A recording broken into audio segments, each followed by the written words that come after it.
Vamos directamente al tema 18, hablar sobre capital, bienes de capital y el capitalismo, para terminar con el epígrafe 14 del tema 18, la propaganda comercial, porque todos estos epígrafes que acabo de mencionar se los voy a preguntar en el examen. Si nos da tiempo, dejaremos preparado el toro, el curso, para empezar con la ley básica de determinación del precio el próximo jueves. Fíjense ustedes que hemos dado un salto tremendo y que ya les he alcanzado en las lecturas. ¿Hay alguna pregunta, señorita? Lo importante es el nombre, no el número. Venga. Más preguntas. ¿No hay más preguntas? Recuerden que en nuestro andar paulatino, profundizando en la teoría económica, hemos dejado el análisis de las leyes económicas, que son comprensibles, teniendo en cuenta el hombre, el ser humano aislado, la ley de la utilidad marginal, la de la productividad marginal decreciente, la ley del rendimiento, y en la última clase ya dimos un paso más y dimos de entrada a la sociedad. Ya no hay un ser humano, sino que son varios los seres humanos. Y terminamos, me parece, la clase recordando nuestro concepto de sociedad. Y decíamos que la sociedad era un proceso complejísimo de interacciones humanas que básicamente eran relaciones de intercambio. Y es aquí donde hoy me quiero detener. Vamos a estudiar con un poco más de detalle y de profundidad el intercambio. De hecho, enseguida vamos a introducirnos en una subdisciplina o subconjunto dentro de la teoría económica, que es la teoría general de los intercambios, también llamada cataláctica, del griego katalatein, que significa intercambiar. Y nos centramos en los intercambios porque es la relación social por excelencia. Existe, de acuerdo con Mises, dos tipos de intercambio: el que vamos a denominar cambio intrapersonal y el que vamos a denominar cambio interpersonal. El cambio intrapersonal también se denomina autístico, cambio autístico. ¿Quién de ustedes no sabe qué son los niños autistas? Encerrados en sí mismos, parece que desconectados del mundo exterior.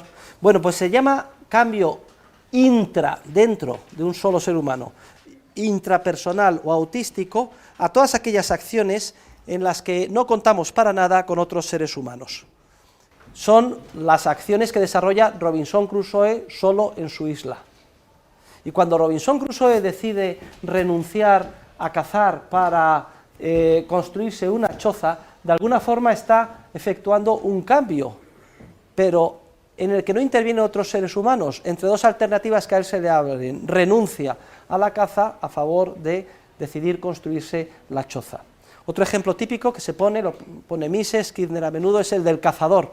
El cazador aislado, solo, continuamente tiene que tomar decisiones, es decir, si perseguir una pieza o no perseguirla, etc. Son acciones de cambio intrapersonal o autístico.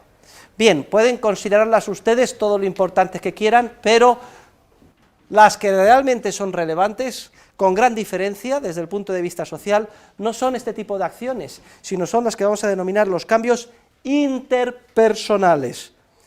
Los cambios interpersonales se caracterizan porque consisten en dar a otros algo para recibir a cambio de ellos lo que uno necesita. Son acciones que implican, por tanto, dos o más seres humanos, que se plasman en el viejo adagio latino del derecho romano: do ut des. Do, doy, ut, para a cambio de ello, des, que tú me des. Y esta expresión latina resume perfectamente, un do ut des, te doy para que tú me des, la esencia del cambio interpersonal. De hecho, la relación de cambio interpersonal entre dos seres humanos es la relación social por excelencia. Y vamos a profundizar hoy en los intercambios, pero en última instancia me gustaría que ustedes visualizaran y entendieran que todas las interacciones humanas en última instancia son reconducibles a intercambios. Incluso cuando parece que no se espera nada a cambio, hay un intercambio. Cuando la Madre Teresa de Calcuta quiere ayudar a un necesitado sin esperar nada a cambio, sí que se está produciendo un intercambio dentro de ella misma, porque a ella lo que le produce satisfacción es ayudar a los necesitados. Es cierto que sería un cambio intrapersonal. Son cambios, como es lógico, todos los mercantiles que se plasman en unidades monetarias o las operaciones de trueque, cambios sin dinero. Sobre ellas vamos a hablar inmediatamente. Pero también son intercambios, todas las interacciones humanas en el ámbito de la amistad. Cuando tenemos un amigo o una amiga con los que estamos a gusto y que nos gusta salir juntos, nos contamos nuestros problemas, es una relación de intercambio. Aunque solamente el otro nos dé su tiempo escuchándonos. Muchas veces lo único que necesitamos es que nos escuchen, que alguien haga de paño de lágrimas de nuestros problemas. Después de eso, después de toda la perorata que lanzamos, y aunque quizá no haya podido decir la otra persona ni una sola palabra, al final nos sentimos mejor y nos vamos tranquilamente a casa, incluso le damos una palmadita del hombro y le agradecemos: oye, qué buen conversador eres. Oye, ¿cómo que conversador? Si no he dicho, no me has dejado decir, esta boca es mía, Sobre todo a las chicas, que ya saben ustedes que el cerebro femenino y el masculino tienen pequeñas diferencias. Una de las más sutiles es que las mujeres tienden a pensar articulando, es decir, que desarrollan su razonamiento conceptual más fácilmente si simultáneamente lo expresan verbalmente. Tienen una capacidad de verbalización muy superior a la de los varones, que se expresan a igualdad de circunstancias mejor. Esa parte del cerebro la tiene más desarrollada, pero hasta tal punto que piensan mejor hablando. Y necesitamos que otra persona nos escuche. La relación de intercambio entre los sexos también está clarísima. Uno da a otro. La relación de intercambio en las relaciones, cualquiera que ustedes puedan pensar, será más o menos obvia y a lo mejor requerirá un análisis más o menos abstracto, pero siempre hay algo que se da y algo que se recibe. Bien, los cambios interpersonales pueden efectuarse de dos maneras distintas. Pueden efectuarse de mutuo acuerdo entre las partes, es decir, de manera voluntaria, o pueden efectuarse de forma coactiva. También el acto coactivo es un intercambio, aunque sea un intercambio a la fuerza. Si yo voy por la calle y de pronto me atracan, me dicen: ¿la bolsa o la vida? Fíjense ustedes, una pistola en el pecho. La bolsa o la vida, en inglés, hold up, with a weapon. Well, hold up, this is an exchange also, porque yo tengo dos alternativas: o le entrego mi cartera al interesado o me pega un tiro o me mata. Entonces, tengo que optar. Si la amenaza es creíble, le entrego la cartera a cambio de la vida. Es que el planteamiento del atraco está clarísimo. La bolsa o la vida, hay un intercambio. Y lo mismo en el caso de una violación, etcétera. Lo que pasa es que este segundo tipo de intercambios es radicalmente distinto del primero que hemos hablado, que son aquellos que se efectúan de manera voluntaria, es decir, por mutuo acuerdo entre las partes. Luego, vamos a ver la clasificación hasta ahora para que quede bien claro. Hemos dicho, damos entrada a la sociedad, que son dos o más seres humanos. Bien, la sociedad es una complejísima red de interacciones humanas. La inmensa mayoría de esas interacciones son relaciones de intercambio. Bien, los intercambios pueden ser intrapersonales o autísticos o interpersonales. Y a su vez, los intercambios interpersonales que implican a dos o más seres humanos pueden ser voluntarios, de mutuo acuerdo, o coactivos. Vamos a hacer aquí una digresión siguiendo a Mises porque es muy ilustrativa. Cojan una hoja como siempre, en vertical, tracen una línea de arriba abajo en el centro, porque vamos a, por contraste y oposición, a diseccionar dos tipos distintos de procesos sociales, dos tipos distintos de sociedad. Una sociedad basada fundamentalmente en intercambios voluntarios, que será la que vamos a estudiar en la parte de la izquierda, y por contraste y oposición vamos a ver las características de una sociedad fundamentada en intercambios coactivos. A la sociedad, al proceso de interacciones humanas, donde predominan los intercambios voluntarios, se le llama, siguiendo la terminología de Mises en el libro de Tisto, sociedad basada en vínculos contractuales. Luego, por tanto, pongan como título a la izquierda arriba, vínculos contractuales, y aclaren en un paréntesis debajo que se refiere a la sociedad fundamentada en intercambios voluntarios. Y en la parte de la derecha, como título, vamos a poner vínculos hegemónicos, porque es el título que le da Mises en el libro de texto. La sociedad basada en vínculos hegemónicos es aquella fundamentada en intercambios coactivos. La diferencia esencial entre un tipo de intercambio, el voluntario, y un tipo y el otro tipo de intercambio, el coactivo, está en si se ejerce o no la violencia física o la amenaza de violencia física.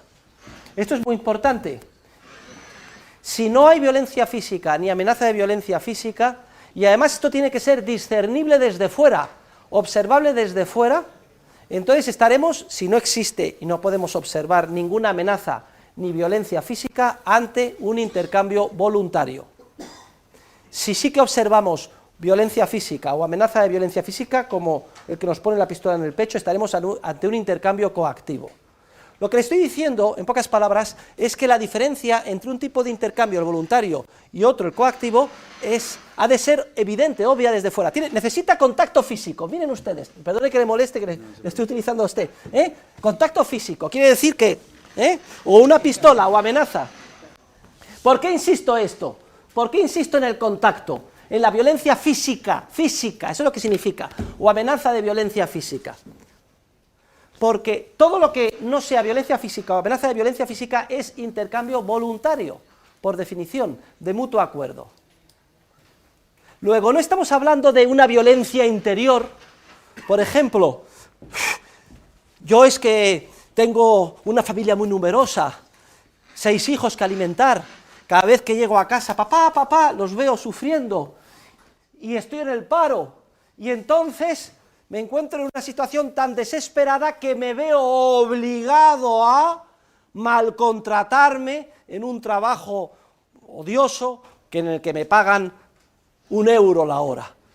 Entonces alguien dirá, estoy obligado a, esto es una coacción. No, en teoría económica estamos hablando de relaciones humanas y lo que está claro es que hay una diferencia evidente entre el ejercicio de la violencia o la amenaza de la violencia, que clarísimo, es un intercambio coactivo que da lugar a una sociedad basada en vínculos hegemónicos, y los intercambios voluntarios, con independencia de cuál sea la constelación de circunstancias interiores que me puedan a mí llevar a tomar una decisión de intercambio. ¿De acuerdo? Yo me voy a casar, está clarísimo, si voy a punta de pistola o amenazado, es un intercambio coactivo. Pero si resulta que soy un débil mental, porque me está todo el día presionando mi madre para que me case, y los amigos, y considero que soy el bicho raro de la familia, y al final, bueno, pues voy obligado al matrimonio. Voy obligado entre comillas. Desde el punto de vista nuestro, que somos científicos sociales, no hay coacción física ni amenaza de violencia física, y el intercambio o la acción es voluntaria. Lo digo porque hay una enorme manipulación en este sentido, tanto del lenguaje como de la interpretación de los hechos. Y muchas personas, para precisamente justificar la violencia y la coacción, recurren a vestir los intercambios como si fueran obligados, cuando en realidad no lo son. Luego, creo que más no cabe decir. La diferencia ha de ser discernible objetivamente por un observador exterior. Violencia física o amenaza de violencia física. Como es lógico, si me secuestran a un hijo y me dicen que lo van a matar si no hago esto o lo otro, es idéntico o equiparable, así me pone la pistola en el pecho. Lo digo porque es esta diferencia la que va a determinar la distinción entre la sociedad basada en vínculos contractuales y la sociedad basada en vínculos hegemónicos. Y lo digo también porque los enemigos de la sociedad libre siempre recurren a la vieja, manida, falaz crítica de decir que las libertades o el carácter voluntario de los intercambios de las sociedades abiertas es puramente formal, porque en el fondo pues los trabajadores están obligados a malcontratarse, etcétera. ¿Obligados por quién? ¿Quién les pone la pistola en el pecho?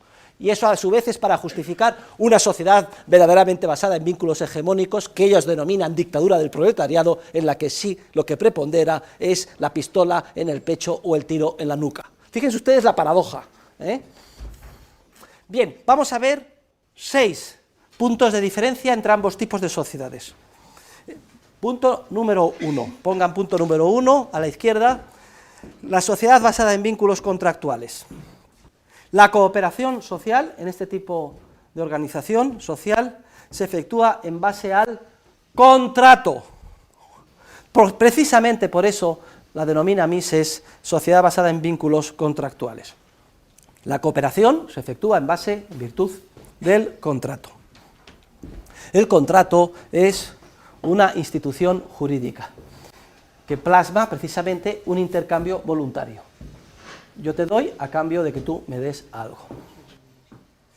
Por contraste, punto número 1 a la derecha, la sociedad basada en vínculos hegemónicos se organiza en virtud del mando y la subordinación. Mando y subordinación. Fíjese qué diferencia. Un contrato que plasma un intercambio voluntario y no nos importa las motivaciones subjetivas, lo desesperado o no que esté cada parte. El intercambio es voluntario si no hay violencia física o amenaza de violencia física, mientras que en la sociedad basada en vínculos hegemónicos no prepondera el contrato, sino lo que prepondera es el mando y la subordinación. Es decir, tú, haz esto, sí señor, y si no lo haces, arrestado, detenido o fusilado. Mando y yo te mando y tú obedeces. Eso no es un contrato. Eso es precisamente la manera en la que se plasma en el proceso social la coacción. Punto número 2. Por eso, en las sociedades basadas en vínculos contractuales, las relaciones entre los seres humanos son simétricas. ¿Qué significa que son simétricas? Que el cambio se efectúa entre dos partes, sin que ninguna de ellas pueda coaccionar a la otra. Cuidado, que es simétrico el intercambio, por ejemplo, voy a poner un ejemplo, lo digo para que nos quede más claro, ilustrado, no nos choque. El capitalista potentado que contrata por un salario reducidísimo a un trabajador que es muy necesitado, voy a plantearlo así. Eso es vínculo contractual y hay simetría. Cuando no hay simetría es si resulta que los trabajadores se convierten en piquetes y organizan una huelga y violentan, utilizan la violencia física o la amenaza de violencia física para conseguir un salario superior al que voluntariamente querían pagarles, y además para pegar a los piquetes, a los esquiroles. ¿Saben ustedes esquirol de dónde viene? De ardilla, que son aquellos que estarían dispuestos a trabajar por ese salario, o para ocupar la fábrica, o para incendiar, ocupar las calles. Ahí sí que hay violencia física, clarísima. Luego hay simetría en el contrato, las dos partes están al mismo nivel en el intercambio, mientras que, punto número 2, a la derecha, en la sociedad basada en vínculos hegemónicos, las relaciones son asimétricas. ¿Qué significa eso? Que están en distinto nivel, unos mandan y otros obedecen. Hay unos que ordenan y hay otros que se ven obligados a obedecer. El caso clarísimo es el de la esclavitud. El amo ordena al esclavo que haga algo, y el esclavo dice sí, amo. Entre otras cosas porque si no solo dice sí, amo, y no lo hace lo que el amo dice, entonces se lleva 100 latigazos. Un caso clarísimo de esclavitud es el ejército, servicio militar obligatorio. Si están voluntariamente, no hay nada que decir, siempre y cuando sea por periodos de tiempo y uno pueda desengancharse, pero si servicio militar obligatorio es plena esclavitud, y hemos tenido nosotros esclavitud en pleno siglo XX hasta hace relativamente poco, que se estableció el servicio militar voluntario en nuestro país. Punto número 3. En la sociedad basada en vínculos contractuales, cada ser humano persigue sus propios fines. Yo intercambio voluntariamente con los demás porque considero que con ello consigo mejor mis fines, pero los fines que persigue cada uno son los suyos propios, los que sean, y ya saben que los determina cada sujeto actor. Mientras que en la sociedad basada en vínculos hegemónicos, en tercer lugar, los fines que se persiguen no son los propios, sino son los fines de aquel que manda. Es decir, el que utiliza la coacción, ordena y manda, es el que impone sus fines, y los subordinados que tienen que obedecer ese mandato están al servicio no de los fines propios, sino de los fines ajenos de aquel que manda. Es muy importante esto. En cuarto lugar, se dice que en la sociedad basada en vínculos contractuales, la riqueza se obtiene por medios económicos. Repito, en la sociedad basada en vínculos contractuales, la riqueza se obtiene por medios económicos. ¿Qué entendemos por medios económicos? Aquellos que estudian la cataláctica, la ciencia general de los intercambios. De hecho, toda la teoría económica a la que estamos dedicando este curso está dedicada a estudiar ese proceso de intercambios voluntarios. Mientras que en la sociedad basada en vínculos hegemónicos, la obtención de la riqueza se logra mediante medios políticos. Fíjense qué contraste, medios económicos y medios políticos. Una sociedad basada en la coacción es una sociedad politizada,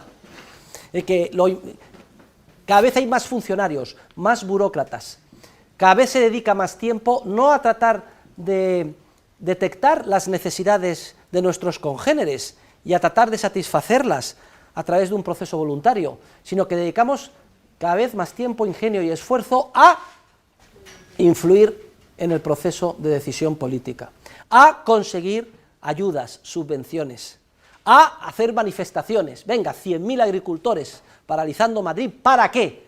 Alguno de esos agricultores estaba protestando, queremos satisfacer los deseos de los consumidores, salimos a la calle para tratar de buscar productos cada vez más baratos, más asequibles y de más calidad.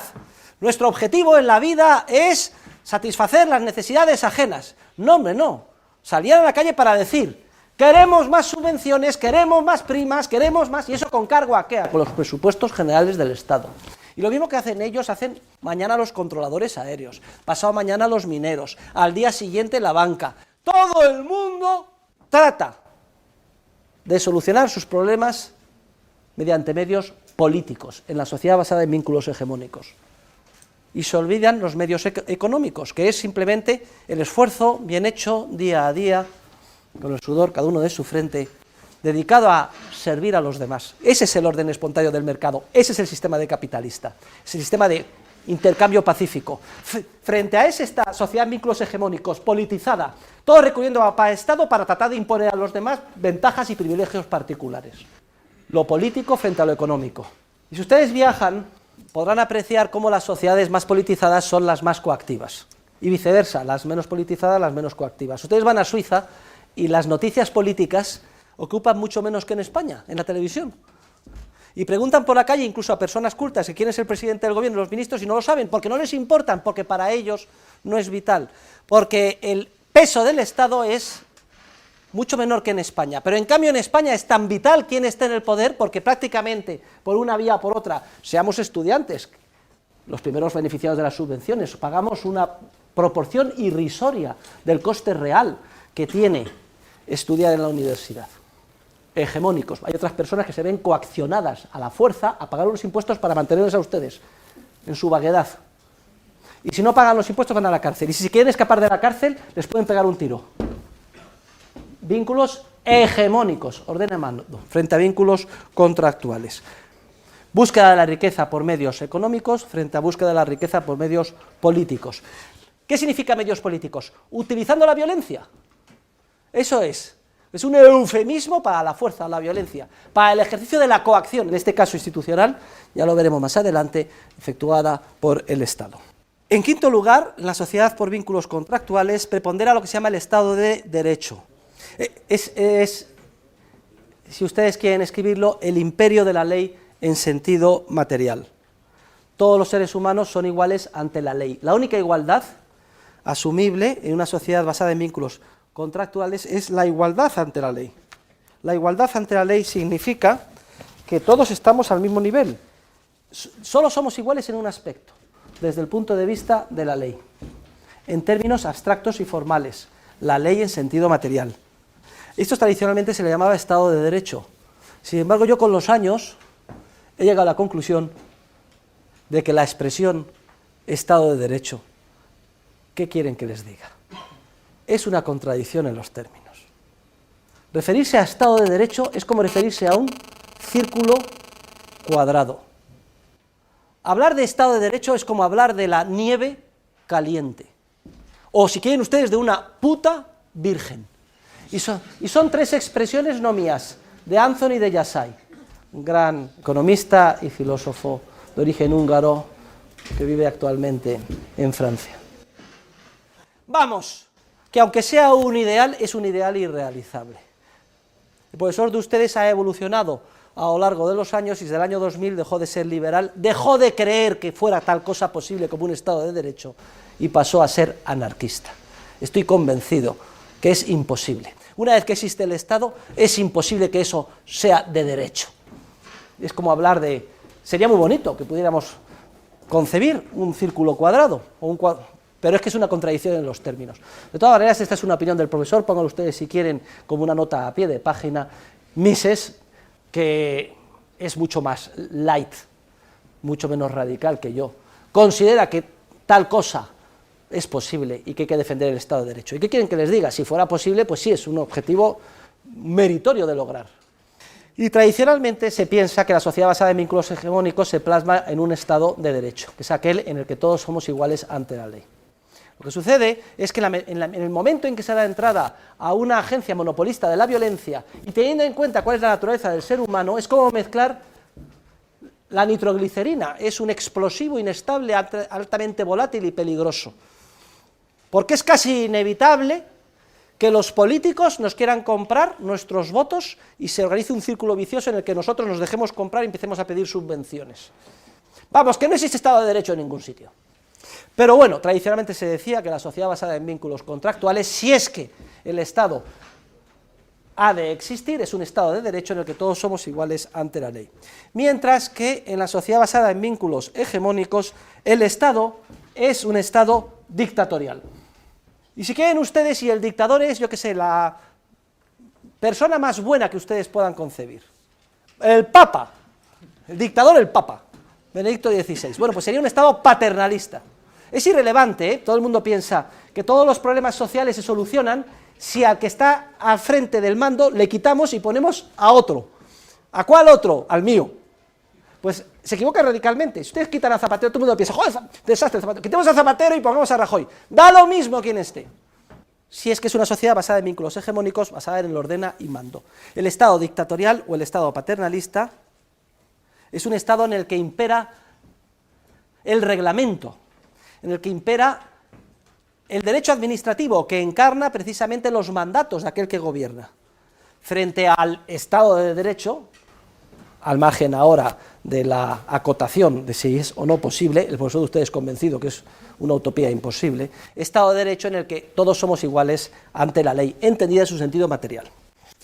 Veremos más adelante qué diferencias más grandes hay ante la ley en sentido material, que es la que impera en el Estado de Derecho, o debe de imperar, y la ley en sentido formal que incorpora simples mandatos administrativos. La ley en sentido material es una ley abstracta, aplicable a todos por igual, como por ejemplo no matar, no robar, cumplir los contratos. Esas son leyes en sentido material.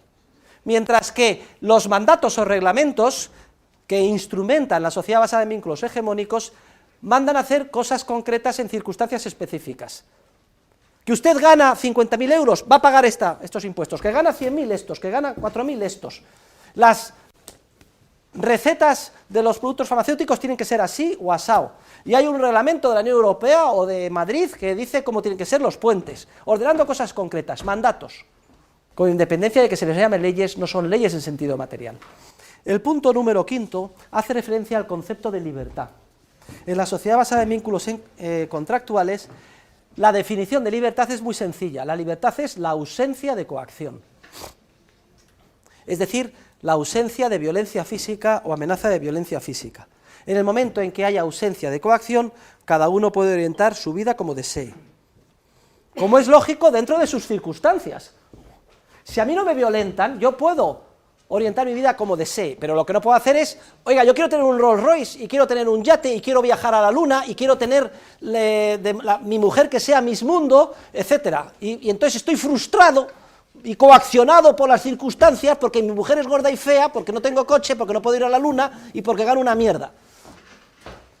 Estoy coaccionado. No. Usted no está coaccionado nada más que en su confusa y enfermiza mente. Nadie le coacciona desde fuera. Que es, vuelvo a insistir, el punto esencial.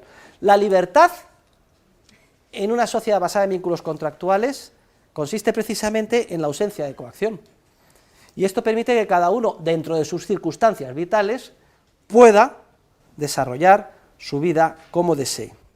Mientras que, fíjense ustedes de qué manera más tortuosa, sutil, engañosa, pérfida y prostituida se redefine el concepto de libertad en la sociedad basada en vínculos hegemónicos. En la sociedad basada en la coacción, la libertad deja de entenderse como ausencia de coacción y pasa a redefinirse o entenderse bien de manera explícita o implícita o tácita de la siguiente manera. Se considera que la libertad es el poder hacer. Yo soy libre si puedo hacer algo. Y además en concreto el poder hacer del dictador, del que manda. Y me da lo mismo que sea un dictador unipersonal o que sea la dictadura de las mayorías en un sistema llamado democrático. Queremos libertad. En una sociedad de vínculos hegemónicos significa queremos poder hacer lo que nos dé la gana. Y si hace falta utilizar la violencia, da lo mismo. Porque si no, no soy libre. Yo no soy libre porque no tengo una casa suficientemente digna. Entonces está justificado que te quite a ti recursos para conseguir esa casa, utilizando la violencia. Fíjense, un poder hacer. Y verán ustedes cómo esto pervade, se incorpora, se filtra en la sociedad sin darnos cuenta. Nos corrompe. Dejamos de apreciar la libertad como ausencia de coacción y empezamos a adorar, como si fuera un ídolo, a la libertad como el poder hacer lo que queramos en cada circunstancia. Ya no es la existencia de violencia física o amenaza de violencia física el punto esencial que nos permite apreciar si hay libertad o no, sino que libre es el que puede hacer muchas cosas. Y yo no soy libre si no puedo tener el coche que me dé la gana. Anda, el coche más bonito, ¿por qué no tengo yo el coche por esa Huerta de Soto? Bueno, pues lo voy a coger, venga, le doy un golpe, hago un puente y me lo llevo. Eso es un tío libre, joder, que hace lo que le da la gana. Y esta chica tan guapa, pues resulta que no me hace caso. Pues cojo una pistola y la violo, ¿qué se ha creído? ¿Pero dónde se ha visto que no puedo hacer lo que me dé la gana? Yo quiero ser libre. No se rían ustedes. Soy libre, todo el mundo, pues claro, y además como estamos tentados continuamente a endiosarnos y a poder hacer lo que queramos, fíjense ustedes de qué manera tan perversa se redefine, prostituyendo el concepto de libertad en una sociedad basada en vínculos hegemónicos. Pasa a entenderse la libertad como el poder hacer en cada momento lo que uno quiera, en concreto el que manda, claro. Por eso es tan vital, para yo poder hacer lo que yo quiera, tiene que mandar el mío. Y por eso las elecciones es tan vital, y salimos todos a la calle a pelearnos para que ganen los míos, como si fuera un partido de fútbol, ganen los míos, porque entonces yo podré hacer mejor lo que yo quiera. Y se olvida el concepto tradicional y verdadero de libertad, sobre el que pivota la sociedad basada en vínculos contractuales, que es el de ausencia de coacción. Por último, aunque sea de manera muy burda, hemos puesto, digamos, dos casos extremos, oponiéndolos para que a efectos didácticos entendamos lo que estamos hablando. La sociedad basada en vínculos contractuales, en última instancia, es la que ha dado impulso a la civilización occidental. Con enormes diferencias, de unas épocas históricas a otras, a trancas y barrancas. Pero, de alguna forma, la civilización occidental, continuamente amenazada, en múltiples circunstancias y en un grado muy elevado, incluso hoy en día, por la corrupción procedente del mundo de los vínculos hegemónicos. Pero si algo queda de libertad verdadera en Occidente, se basa en el contrato, en la libertad entendida como ausencia de coacción, en procurar que el Estado sea de derecho, aunque tal cosa sea imposible. Y frente a esto, ¿qué tenemos? Pues tenemos las sociedades del mundo antiguo. Tenemos los antiguos imperios, ya en los orígenes históricos, Mesopotamia, Egipto. ¿Ustedes creen que una sociedad basada en vínculos contractuales iban a construir las pirámides? Pero ni siquiera en Atenas, que parece que fue el comienzo de la libertad en el mundo occidental. También había cada sinvergüenza, por ejemplo Pericles. Con gran esfuerzo entre todas las ciudades hacen un fondo común para defenderse de los persas. Y cuando llega la hora de verdad, los persas no atacan y el fondo sobra. ¿Creen ustedes que este politicastro, como todos los de hoy, devolvió el dinero a las ciudades que contribuyeron a él? Se lo quedó. ¿Para hacer qué? ¡El Partenón! ¡Toma ya! Con una estatua de oro, el oro fundido de los que habían.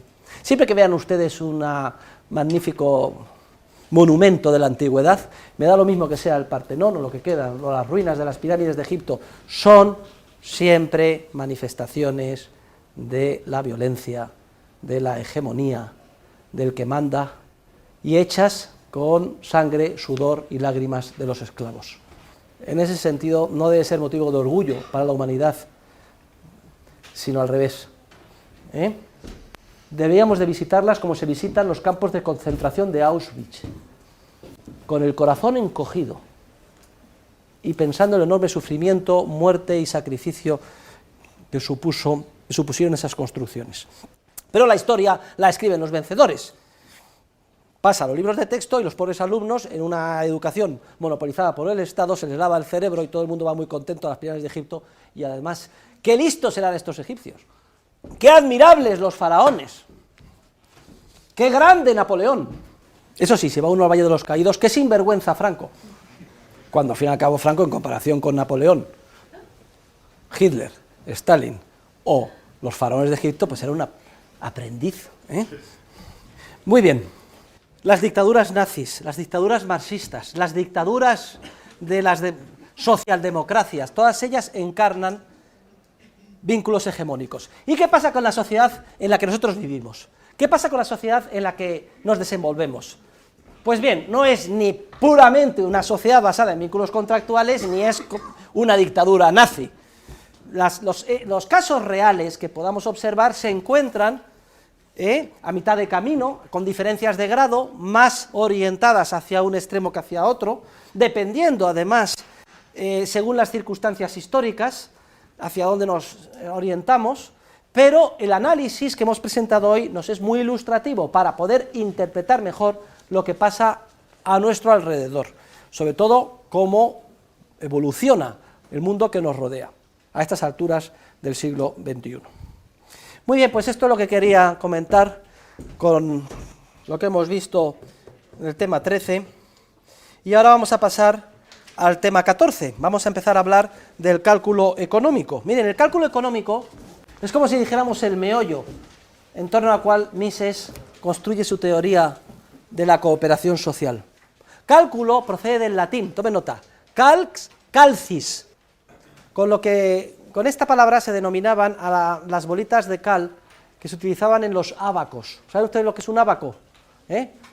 Pues es una pieza de madera que tiene unas cuerdas o unos alambres, y luego cada uno de ellos tiene metidos pues 10 o 20 ruedas que están perforadas, como las cuentas de un collar,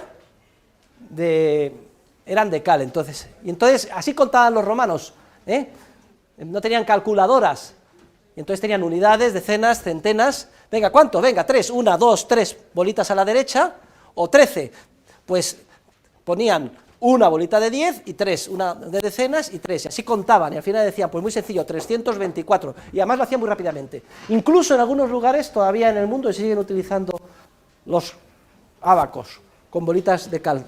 Cálculo, calcular. ¿Cómo es posible? Y esta es la gran pregunta que tiene que responder el análisis del cálculo económico. ¿Cómo es posible que si toda acción o intercambio en la sociedad es resultado, como hemos visto, de valoraciones subjetivas y comparaciones subjetivas que no se pueden medir? ¿Cómo es posible que en el mercado continuamente, cada día, cada momento, en este mismo instante, sin embargo los seres humanos, los agentes económicos, continuamente estén efectuando cálculos numéricos para efectuar y orientar sus acciones? Ya dijimos en su día que el valor era la apreciación psíquica más o menos intensa que el actor da al fin, y que esa apreciación es una intensidad psíquica no medible, que a mí me puede gustar más Laura que Beatriz, me puede gustar mucho más, algo más por el estilo, igual o menos, pero lo que no puedo hacer es medirlo. El mundo interior de intensidades psíquicas, es decir, de aprecios y de aversiones, no se puede medir de una manera objetiva desde fuera con una vara de medida. Es un mundo en el que solo se pueden efectuar comparaciones, es decir, ordenar. Por eso se dice que es un mundo ordinal, que me gusta mucho más la alternativa A a la B, o me gusta bastante más, o más, sí, pero dígame cuánto, 1,12 o 1,13, pues mira, no sé, me gusta mucho más, o algo más, o hoy me gusta por el estilo, o estoy indeciso, me gusta menos o mucho menos, es que lo odio. Pero el mundo interior de las valoraciones subjetivas, que es el que impulsa en última instancia todas las acciones humanas, es un mundo psíquico de intensidades psíquicas no medibles que solo permite efectuar comparaciones o poner en orden, en una escala valorativa, nuestras valoraciones. Por eso se dice que es un mundo ordinal. Y toda la economía se basa en este mundo de las valoraciones subjetivas. que no permite efectuar mediciones. Y sin embargo, continuamente observamos números y cálculos económicos en el mundo que nos rodea. Y vamos a pedir trabajo, ¿y aquí cuánto se gana? Pues aquí son 1.625 euros, toma nota. Y en este momento está a lo mejor cerrando la bolsa, yo qué sé, de Frankfurt, o dentro de 2 horas cierra la de Nueva York. Y vamos todos a la bolsa y vemos las cotizaciones en dólares, las acciones, a cuánto han cerrado, en los índices. Y estudiamos los balances con números. Y vamos a una tienda y vemos que cada producto, al Corte Inglés, tiene unos precios. Números. Y los números son cardinales. Permiten sumas, restas, multiplicaciones, divisiones. ¿Cómo es posible pasar del mundo interior, subjetivo, de las valoraciones no medibles, al mundo exterior, de los cómputos y cálculos numéricos? Pues básicamente como consecuencia de 2 instituciones. Y recuerden que definimos en su momento las instituciones como todo esquema pautado de comportamiento, de tipo habitual. Decíamos que las instituciones surgen además de manera evolutiva. No hay ninguna garantía de que surjan las instituciones. Puede ser que las instituciones se desarrollen y que luego desaparezcan, o que el propio ser humano, en un actuar suicida, las destruya. Estamos hablando del lenguaje, estamos hablando de la familia. Hay 2 instituciones que son históricamente contingentes, que hasta ahora han surgido, pero que no hay ninguna garantía de que continúen existiendo. De hecho, gran parte de la humanidad se ha empeñado en el siglo pasado en destruir estas 2 instituciones. Las instituciones vitales que hacen posible la conexión del mundo interior nuestro, subjetivo, ordinal, hacia el mundo exterior de los cómputos, son, por un lado, el dinero y por otro lado, los intercambios voluntarios. No tengo más remedio que por lo menos presentar al dinero. Definimos el dinero como todo medio de intercambio común y generalmente aceptado. Esa es la definición de dinero.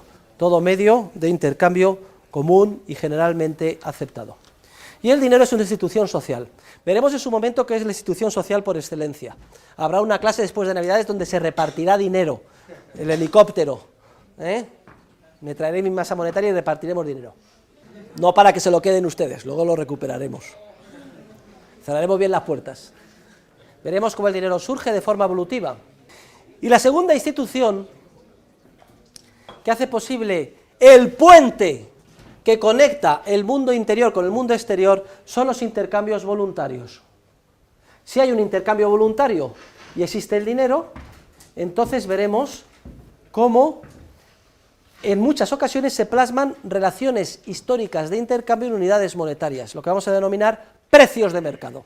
El precio de mercado es toda relación histórica de intercambio en unidades monetarias.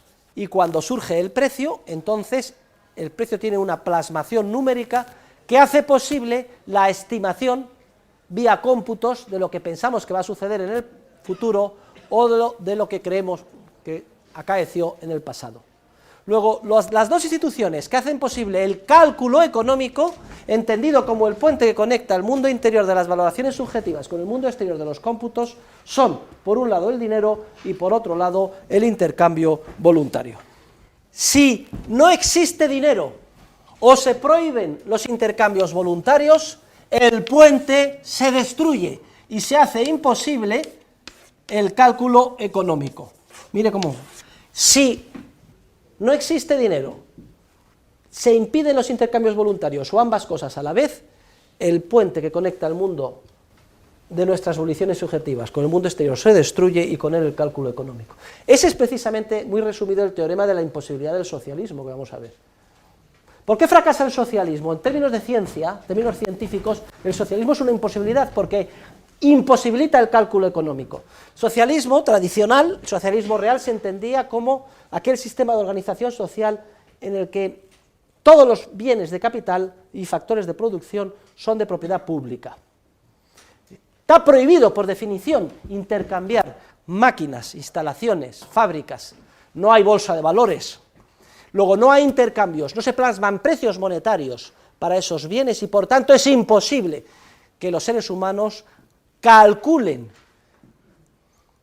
el valor que tienen las distintas alternativas que se les abren. Actúan completamente a ciegas. tal sistema social es un sistema imposible, es un sistema condenado a desmoronarse. Hombre, nos hemos adelantado, vamos a verlo con todo detalle, de hecho, retomaremos socialismo, cálculo económico y función empresarial. Esto ya no les toca a los alumnos de comunicación audiovisual, porque lo veremos en el siguiente semestre. Aunque yo creo que va a haber bastantes alumnos que van a hacer pellas y van a continuar el siguiente semestre. Están todos invitados, ¿eh? Pero bueno, si hay alguien que no quiere hacer pellas y quiere tener buenos argumentos para guiones cinematográficos, como por ejemplo, ¿quién ha visto la película Guantanamera? ¿No han visto ustedes Guantanamera? Levanten la mano los que han visto Guantanamera. Ustedes las gafas y este señor. ¿Y los demás? ¿Y quieren ustedes hacer algo en el cine y no han visto Guantanamera? A ver, para todos los de ciencias audiovisuales, háganse con el DVD o lo piratean y me lo ven esta noche. Es una película, Además es una película subvencionada, una película sobre Cuba, la Cuba profunda. Les resumo, hay un fallecimiento y entonces la funeraria tiene que llevar desde Santiago de Cuba a La Habana el féretro. Pero, como se ha destruido el puente que conecta el mundo interior con el mundo exterior, ya verán ustedes las vicisitudes. Bueno, al final el que entierra no tiene nada que ver con el que se había muerto, pero no les voy a contar la película. Por cierto, es una película que me regalaron mis alumnos, me acuerdo, lo que pasa es que debe haber pasado ya bastantes años. ¿Cuántos años debe de tener esa película? 15 o 20, lo menos, ¿no? Yo no la conocía, terminé de explicar esta clase y al día siguiente vinieron mis alumnos, mire profesor, vea esta película que se acaba de estrenar, que se llama Guantanamera. Y es una de las mayores satisfacciones que he tenido, a mí la película me parece maravillosa, véanla ustedes. Pero hombre, menudos guionistas de cine, lo digo porque ahora ya me he identificado con, como me he leído todos sus trabajos sobre el fin último en la vida, estoy yo por apuntarme en ciencias audiovisuales y lo mío es el cine. Fíjense cómo fluyen los conocimientos, hemos hablado intercambios, dos tipos, intrapersonal e interpersonal, los intercambios interpersonales voluntarios o coactivos, y hemos hecho una explicación sobre los diferentes tipos de sociedad a los que dan lugar, y ahora nos centramos en los intercambios interpersonales voluntarios, y se plantea el problema del cálculo económico que de alguna forma hemos enunciado con nuestro esquema del puente. Pero para entender más a fondo cómo es posible el cálculo económico, tenemos que hacer una tercera clasificación, y es que los intercambios voluntarios pueden ser de dos tipos. Los llamados intercambios directos, intercambios directos, son aquellos en los que los bienes y servicios se trocan directamente unos por otros, sin que intervenga para nada dinero. Repito, el intercambio directo es aquel que se efectúa sin la intervención de dinero. Se cambia un bien o un servicio por otro directamente. Al cambio directo también se le llama trueque. Direct exchange is also called barter. In Spanish, trueque. Y de paso ustedes ya se enteran que en inglés, ¿cómo se dice trueque? Barter, B-A-R-T-R. Barter, those exchanges in which no money is used. No se utiliza para nada dinero. Y todos nosotros, pues, el que más o el que menos, hemos intervenido en trueques. Vamos, yo me acuerdo de pequeño, iba al colegio en el autobús y nos aburríamos y coleccionábamos cromos. ¿Quién ha coleccionado cromos? ¿O es que ya nadie colecciona cromos? Bueno, eso ya parece que hay aquí unanimidad de cromos. Bueno, pues en mi época los cromos eran de lo más variado, ¿no? Estaba uno deseoso que salieran los cromos nuevos, iba uno corriendo a comprar los cromos. Jugadores de fútbol. A ver, ¿cromos de jugadores de fútbol? Vale, bien. Actores y actrices de películas. Eso ya menos. Bueno, no sé. ¿Qué pasa? ¿Solo hay cromos de jugadores de fútbol? Bueno, entonces las empresas que hacían los cromos eran muy listas y emitían pues gran abundancia de cromos, pues yo qué sé, pues de algunos jugadores y de otros no, y eran muy escasos, ¿no? Y entonces uno iba en sus ratos libres con un tocho así de los cromos que tenía duplicados y se lo enseñaba al otro. Decían, lo tengo, no lo tengo. Entonces ya hay una posibilidad de hacer un trueque. Ahora enséñame los tuyos. Lo tengo, hasta que encontrábamos algo que nos faltaba e intercambiábamos un cromo por otro. Intercambiar cromos es un cambio directo o trueque. Hay otros muchos cambios directos o trueque. Por ejemplo, compartimos piso Y, oye, ¿me lavas hoy los platos que yo mañana iré a la compra por ti? Entonces se hace una negociación y se cierra el trato, eventualmente. Trueque. No se ha utilizado dinero. Y pueden ustedes imaginar otros muchos trueques. Frente al cambio directo o trueque, tenemos que presentar ahora al cambio indirecto. ¿Cuál es el cambio indirecto? Es aquel en el que los bienes y servicios se cambian utilizando dinero. Es decir, este medio de intercambio común y generalmente aceptado que acabamos de explicar. Aquí ya es diferente. Aquí yo doy un bien, un servicio a cambio de dinero. Y con ese dinero compro lo que yo quiero. Por eso es indirecto. No consigo directamente en el cambio ya lo que quiero, sino que siempre pido dinero. Y luego con el dinero adquiero lo que quiero. Ven ustedes que es indirecto. Por ejemplo, vendo 1 kilo de mantequilla por 20 euros. O compro por 20 euros. Entrego dinero, entonces en el momento en que aparece el dinero, el cambio ya es indirecto. Más adelante veremos que el trueque tiene un problema esencial, que es el que he descrito antes, ilustrándolo con el ejemplo de los cromos. Que para que se cierre el trato, la otra parte tiene que tener el cromo que yo necesito o del que carezco.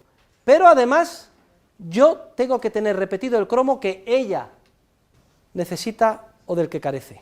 Es lo que se llama la doble coincidencia de necesidades. En el trueque tiene que darse para que se cierre la doble coincidencia de necesidades, y si no, no se cierra. Y entonces el problema de la doble coincidencia de necesidades es un obstáculo insalvable para el trueque.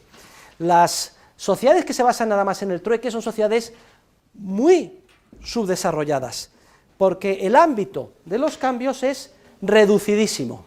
Fíjense ustedes, solamente para que ustedes piensen, profesor de economía, si tuviera que ser con trueque, pues yo les daría a ustedes clases de economía.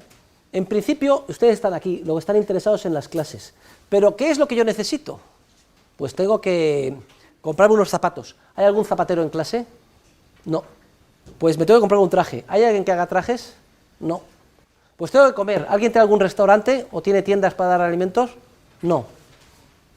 Pues señores, se quedan ustedes aquí solos porque yo me voy a buscar a alguien que necesite clases de economía y que de paso tenga lo que yo necesito. De hecho, si ustedes me dicen los servicios que proporcionan, seguro que no necesito ninguno de ellos. Y sin embargo, ¿cómo podemos estar aquí? Precisamente porque el problema de la doble coincidencia de necesidades que plantea el trueque se soluciona con el dinero. Ya me es irrelevante lo que ustedes puedan proporcionar, porque si me dan dinero, ya con dinero yo puedo adquirir en el mercado lo que quiera. El dinero hace posible multiplicar exponencialmente el número de intercambios.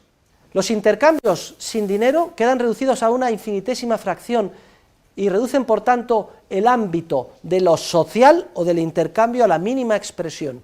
Sociedades retrasadas, en las que casi todo es autoconsumo. Cuando surge el dinero, se multiplica casi hasta el infinito las posibilidades de intercambio, las posibilidades de interacciones humanas. Y surge la civilización moderna.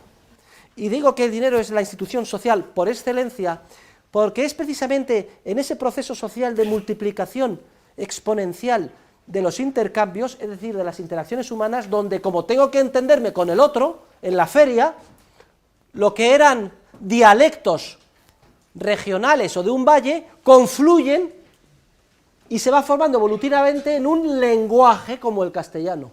Gracias al dinero, que permite los intercambios, surgimiento de ferias y la necesidad de entenderme con el otro.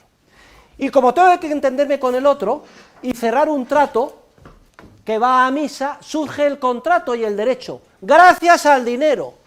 Y como en muchos ámbitos tengo que formarme un comportamiento pautado, de honestidad, honradez, etcétera, se depura la moral, gracias al dinero. Si el dinero desaparece, no serían ustedes, señoritas, que es así como lo estoy indicando, y además me distraen.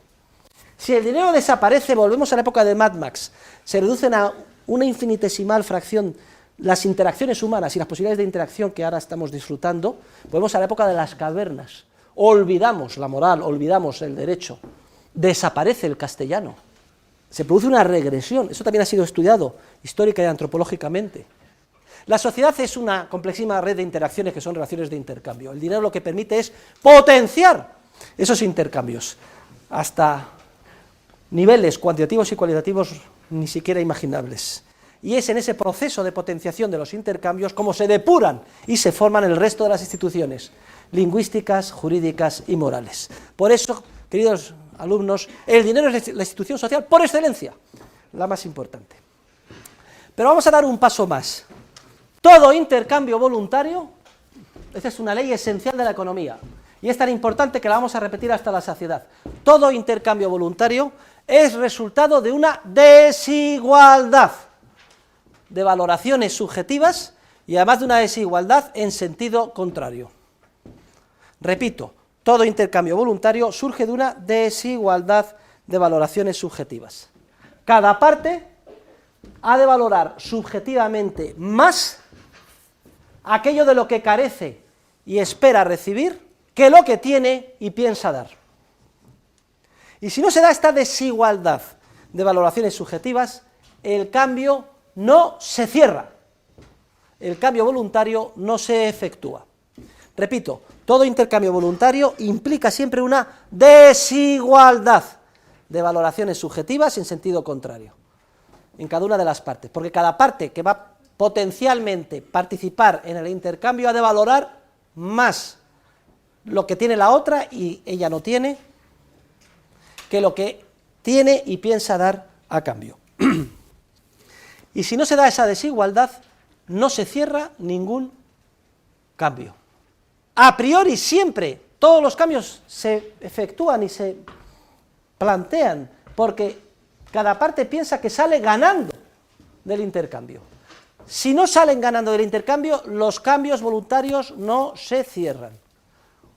Una pareja se casa porque cada cónyuge piensa que sale ganando, que lo que va a obtener en forma de estabilidad, de cariño, etcétera, de la otra parte vale mucho más para él o para ella que lo que va a dar. Si no, no se cierra el intercambio voluntario. Es importante que les quede bien grabado porque ha habido legión de filósofos que han errado en este ámbito, por ejemplo, de Aristóteles. Y con Aristóteles llegamos hasta Santo Tomás de Aquino y hasta ahí incluso, que piensan que cuando hay un intercambio es que hay una igualdad, que cuando se cambian dos cosas es que son iguales, que hay un denominador común. ¡No! Nada más lejos de la realidad. Allí donde hay igualdad de fuerzas no hay movimiento. Si la fuerza hacia este lado es igual que esta, no se mueve nada, no hay cambio. El cambio siempre implica desigualdad. Cada parte en un intercambio voluntario ha de valorar desigualmente, valorar más aquello de lo que carece y espera recibir que lo que tiene y va a dar a cambio. Y si no, el cambio no se cierra. Y además, como resultado de todo intercambio voluntario, ambas partes tienen que estar concebidas, las dos, de que salen ganando, si no, no se cierra el cambio. Bueno, pues ahora en este momento va a producirse un efecto maravilloso, porque vamos a ver, hemos estudiado dos leyes. ¿Se acuerdan la ley de la utilidad marginal? ¿Qué decía la ley de la utilidad marginal? Que cada uno de nosotros valoramos las unidades de medio relevante y perfectamente intercambiables a nuestro alcance en función del valor que tiene la última en la escala valorativa. ¿Y cuál era la conclusión de la ley de la utilidad marginal? Que conforme más unidades tenemos a nuestra disposición, la utilidad marginal es más baja, es decreciente. Ya la hemos recordado, la dejamos aquí aparcada.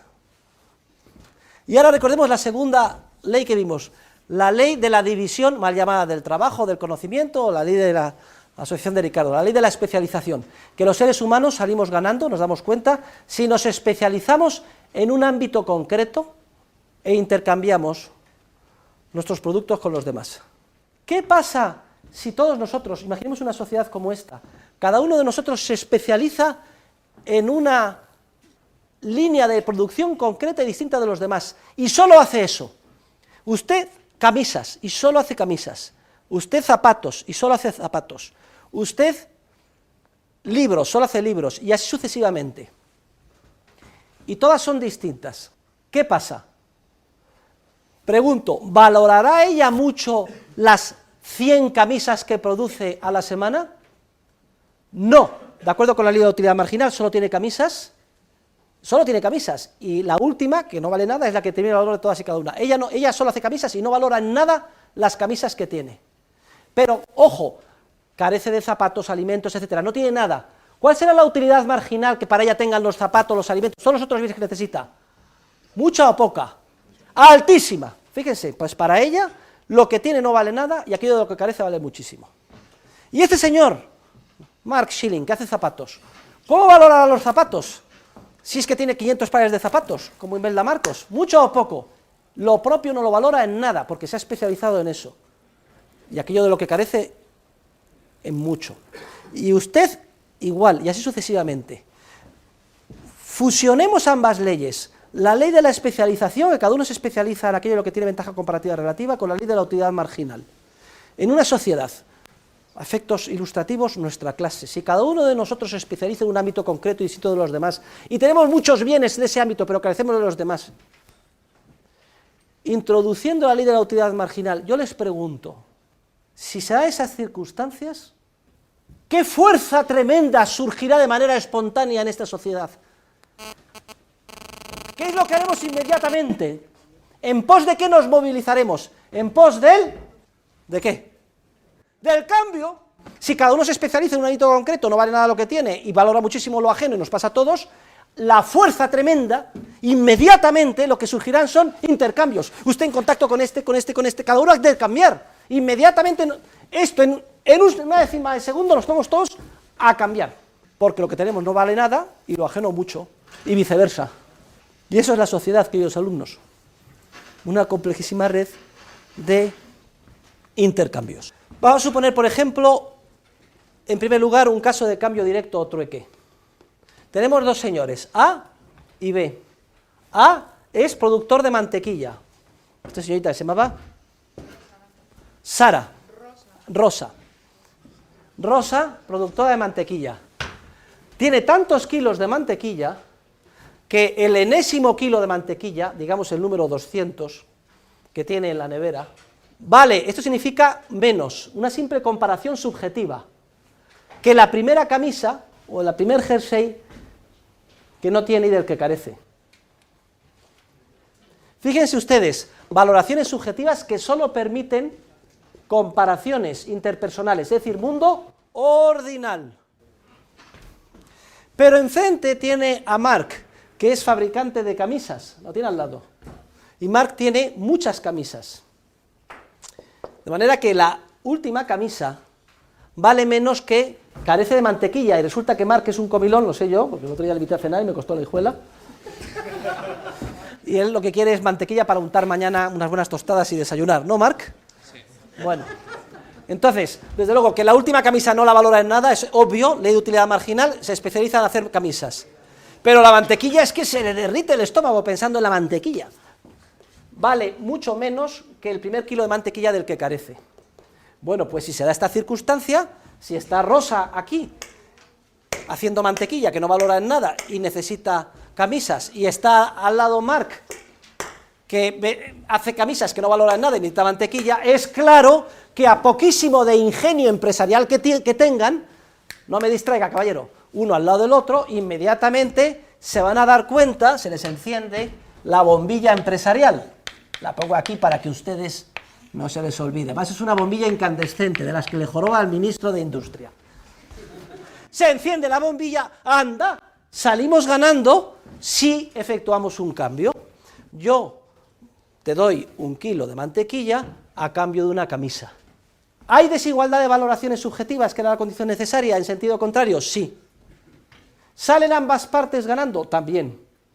Porque Rosa valora muchísimo la mantequilla,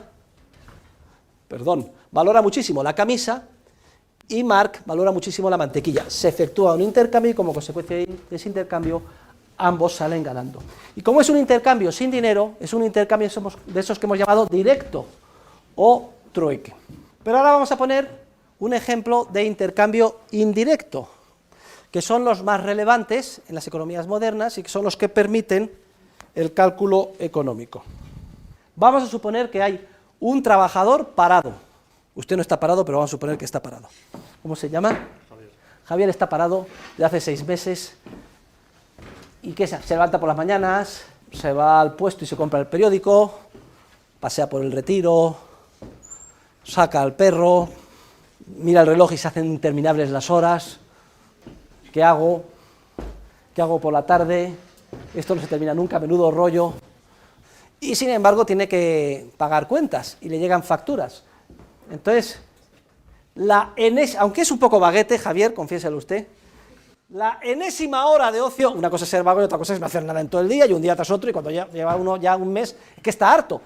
La hora marginal última de ocio para él prácticamente no vale nada. Está deseando, oye, no tenéis nada que hacer, que encargarme. Para él vale menos que los primeros 20 euros de los que carece y necesita para pagar sus cuentas. Y supongamos que enfrente tenemos un empresario, lo he puesto entre comillas porque ahora me refiero al empresario, no me refiero al empresario en términos de función empresarial pura, sino como tipo ideal histórico. Ya explicaremos esto lo que es. Que tiene un proyecto empresarial y que el empresario tiene bastante capital a su disposición y entonces los últimos 20 euros para él tienen un valor pero relativamente nimio. Pero sí que necesita urgentemente una hora de trabajador. Entonces para él vale mucho menos 20 euros que los servicios prestados por ese trabajador especializado, que concretamente es Javier. Si uno y otro se dan cuenta de esta desigualdad de valoraciones subjetivas en sentido contrario, es decir, de que salen ganando si hicieran un trato, se les enciende la bombilla, descubren la oportunidad de ganancia, y la oportunidad de ganancia tiende a descubrirse porque actúa como un imán tremendo hacia el intercambio, esa fusión de la ley de la utilidad marginal con la ley de la especialización, como hemos visto, inmediatamente cerrarán un cambio en el sentido de que yo te contrataré la hora de trabajo por 20 euros, y salen ganando. El parado recibe 20 euros y deja de estarlo, y el empresario recibe prestación de servicios laborales durante una hora. Y como se ha utilizado dinero, es un cambio indirecto. Y aquí sí que hay una diferencia esencial, porque el cambio indirecto se plasma en lo que se llama una relación histórica de intercambio, es decir, un precio de mercado. Concretamente, 20 euros la hora. Llamamos precio de mercado a toda relación histórica de intercambio en unidades monetarias, relación de intercambio en unidades monetarias. Y aquí ya se ha producido la maravilla, queridos alumnos. La maravilla es que, partiendo todo de valoraciones subjetivas que no se pueden medir, al final ha quedado plasmado en una cifra, en un cómputo numérico, 20 euros. Y esto sí que es un hecho histórico observable. En determinado lugar, en determinado momento histórico, el precio de la hora de trabajo fue 20 euros. Y esto sí que puede ser utilizado por múltiples otros empresarios en sus cómputos o cálculos numéricos, bien sea hacia atrás, retrospectivamente, para ver si han ganado o perdido, o bien sea hacia el futuro, prospectivamente, para estimar, ayudándose de los precios monetarios que surgen en el mercado, cuál es la alternativa que más les merece la pena. El cálculo económico se hace posible porque hay dinero e intercambio voluntario. Se plasman en precios monetarios que tienen una plasmación numérica que ya permite ser objeto de cómputos. Dice Mises que los precios son como los copos de nieve, son efímeros. Los copos de nieve caen en la tierra, se derriten y desaparecen. Pues bien, los precios son todo relaciones históricas de intercambio. Una vez que se cierra un trato con un precio, eso es como el copo de nieve, pasa a ser un hecho histórico. Lo que pasa es que esos hechos históricos, sobre todo si son recientes, ayudan enormemente a la acción de los empresarios, como veremos en las próximas clases. Muchas gracias a todos por su paciencia, quedamos emplazados para el próximo jueves.